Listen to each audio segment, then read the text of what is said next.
La dégustation, c'est l'évaluation des caractéristiques sensorielles du vin, avec plusieurs objectifs possibles. Tout d'abord, lors de l'élaboration du vin, la dégustation va aider les vinificateurs à faire les bons choix d'itinéraire. Aussi, dans le cadre d'un concours, c'est grâce à la dégustation que les experts donnent des médailles aux meilleurs vins. Et pourquoi pas, la dégustation peut avoir un objectif juste pour le plaisir intellectuel, le plaisir sensoriel de découvrir de nouveaux vins. La dégustation commence toujours par une appréciation visuelle. Ensuite, on va s'intéresser aux arômes, au nez. Et on finit par une mise en bouche. Là, on va évaluer les saveurs, les arômes rétronasales et toutes les sensations trigéminales. La première chose qu'on va observer visuellement, c'est la couleur du vin, ce qu'on appelle la teinte.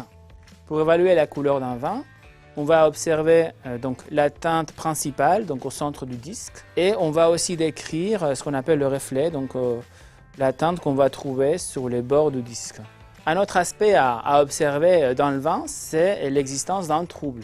Donc on peut évaluer le vin de parfaitement limpide à trouble. Donc visuellement, on peut aussi observer donc, la brillance du vin. Donc c'est la capacité du vin à refléter la lumière. Donc on peut avoir un vin qui est plutôt terne ou plutôt brillant.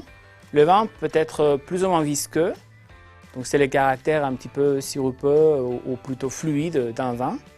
Donc visuellement, on peut l'apprécier par ce qu'on appelle les larmes, donc des gouttes de vin qui coulent sur les parois du verre plus ou moins rapidement. Elles reflètent surtout le niveau d'éthanol et le niveau du sucre du vin.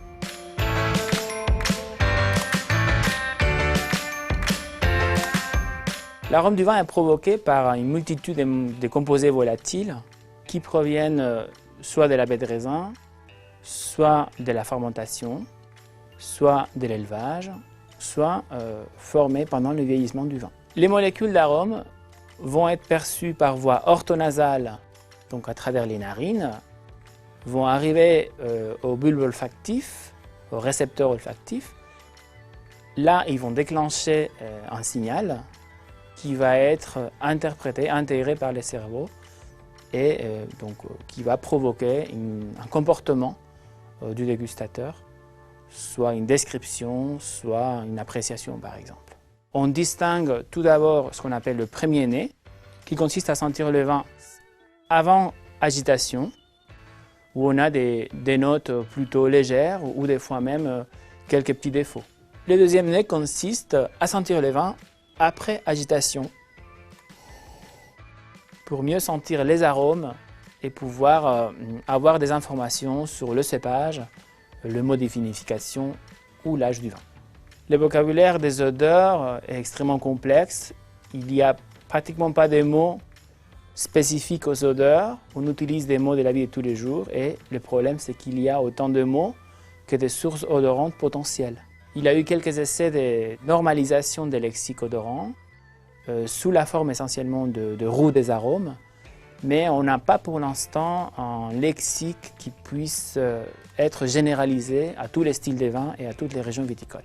L'évaluation en bouche est la plus compliquée à effectuer car il y a énormément d'informations sensorielles qui arrivent au même moment et au même endroit. On a des arômes, on a des saveurs et on a également des textures. Une des informations essentielles qu'on peut percevoir en bouche, c'est les saveurs.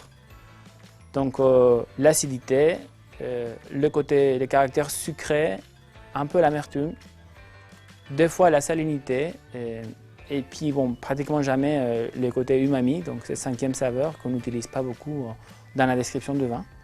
Toutes ces sensations vont avoir lieu sur la langue, dans ce qu'on appelle les papilles gustatives, dans lesquelles on a des milliers de bourgeons du goût.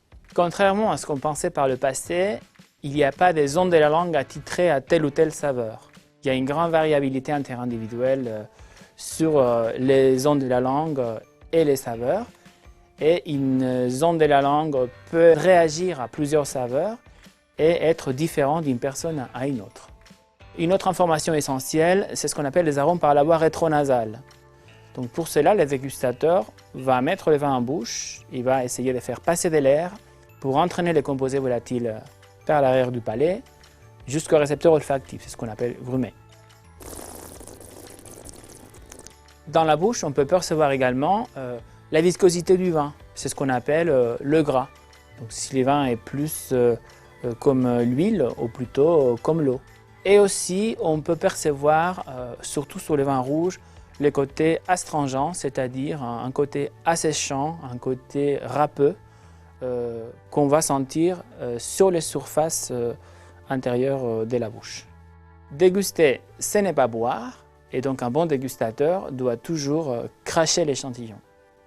Tout bon dégustateur doit suivre un petit peu un entraînement, un apprentissage et un entraînement pour tout d'abord découvrir les sensations les plus basiques. Donc l'idéal c'est faire une première partie à l'aveugle, ensuite découvrir ce qu'on a dégusté, prendre quelques notes et essayer de mémoriser nos sensations pour la prochaine fois. Effectivement, il est tout à fait intéressant de s'entraîner et ça peut être avec des sensations des bases comme les saveurs, les arômes principaux du vin, sur des vins un petit peu représentatifs de telle ou telle catégorie, ou on peut même trafiquer du vin pour s'entraîner sur certains aspects. Merci de votre attention et n'oubliez pas de tester vos connaissances avec les quiz, ni de fabriquer votre propre carte de la langue. À la semaine prochaine!